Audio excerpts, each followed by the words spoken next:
Today we're going to have an extra day of graphing linear inequalities, but this time looking at them in a different form other than slope-intercept form. So the graphing techniques we use for two-variable linear equations may also be used to graph two-variable linear inequalities. So the primary objective when graphing a linear inequality is to graph its corresponding linear equation to determine whether the line is solid or dotted and to shade the appropriate region of the graph. So one common method we use is rewriting it in slope-intercept form. After we rewrite it, the equation, then we're going to graph the linear inequality by hand. So we will not be using technology.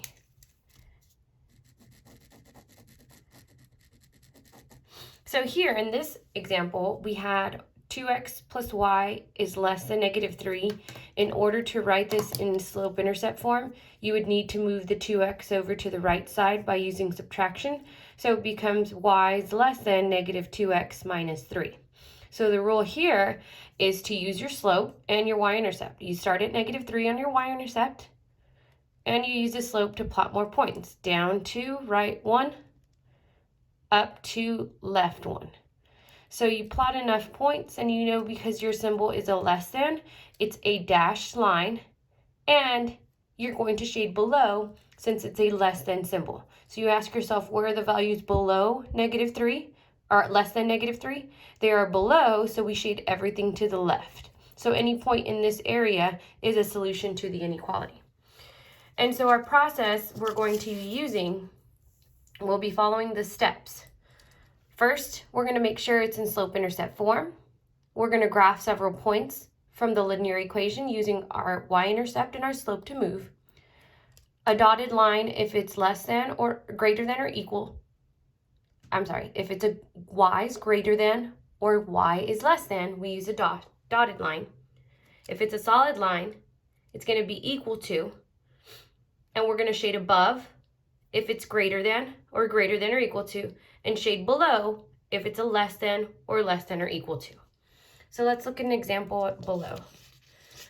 So we're going to look at this first example. We're going to rewrite the linear inequality in slope-intercept form, then graph the inequality. So letter A is what we're going to look at first. In order to write it in slope-intercept form, we need to first move that x over. So going to do my work over here in this middle column. So we're going to take 4x minus 5y is less than or equal to -5. If I want this in slope-intercept form, I need to move this 4x over to the right side of the inequality.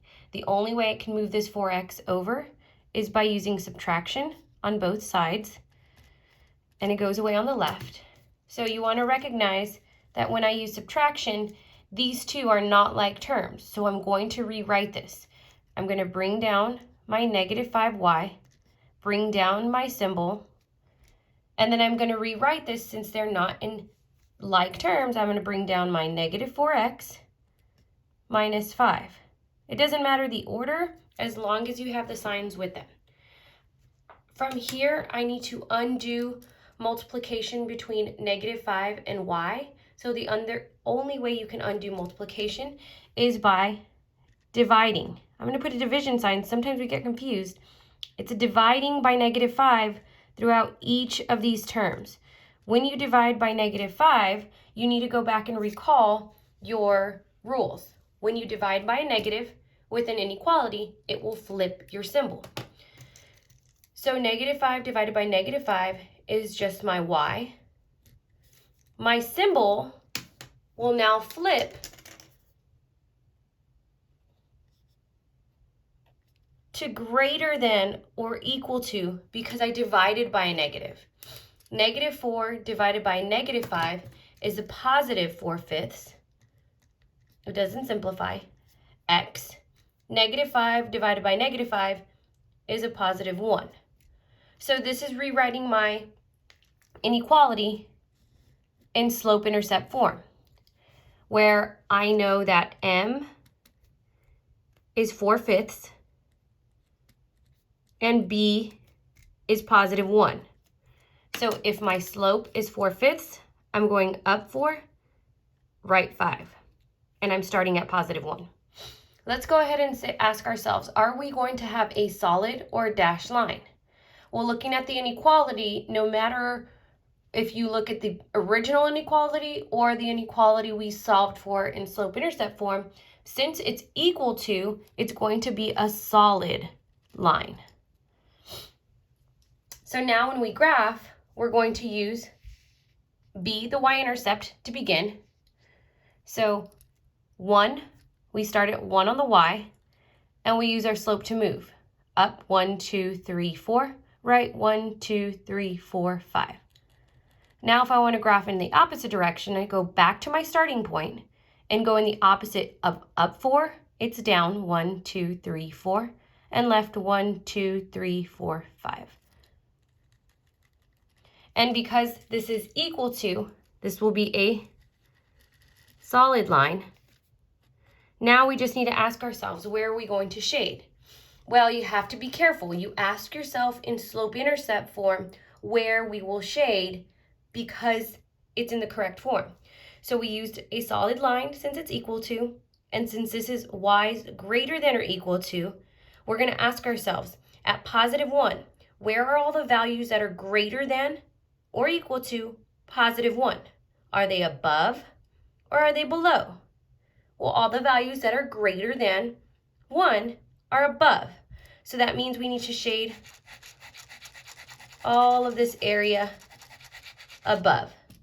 So this means that any point that lies in the shaded area or on my solid line are going to be a solution.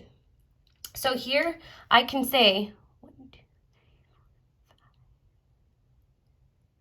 so this point right here, 5, 5, 5, 5, and let's pick any point in the shaded area.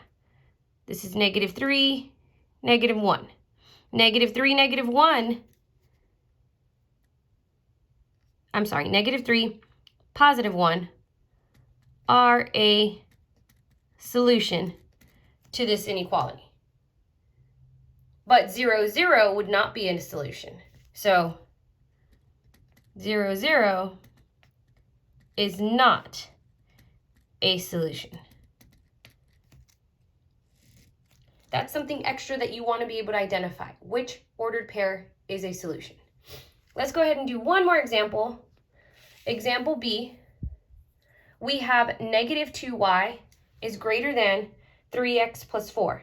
So in this example, it's not in standard form. I'm going to zoom in here.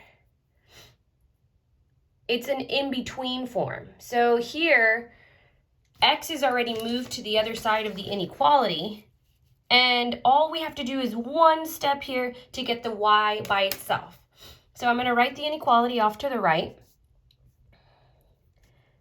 -2y is greater than 3x plus 4. And I'm going to show the work here. My last step to get this in slope-intercept form would be to divide by -2. Divide by -2. Divide by -2. So again, anytime you divide by a negative, your inequality symbol will flip. That's the rule when you solve for inequalities. So we're going to have y, because -2 divided by -2 is just 1y. We're going to flip our symbol from a greater than to a less than, and then we're going to simplify. 3 divided by -2 is still -3/2 x. Positive 4 divided by -2 is a -2. So this is my inequality in slope-intercept form. Oops. So from here, we can use our slope to move, which is -3/2. B is a y-intercept at -2. So that's our starting value. So if I go to my graph, I'm going to start at -2 on the y. Oh, let's go ahead and go ask ourselves that one kind of question. Is this going to be a solid or a dashed line? So it's going to be a dotted line because our inequality is not equal to. So at negative 2 is the starting value on the y. Then we're going to use our slope to move. Since our slope is negative 3 over 2, it means we're moving down 3, right 2. So from the y-intercept, moving down 1, 2, 3, right 2.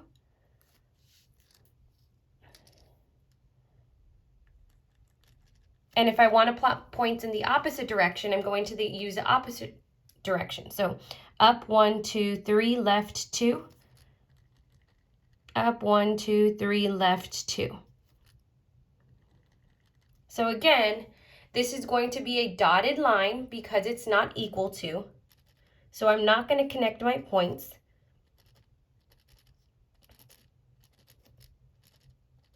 And then I need to ask myself which area I'm going to shade.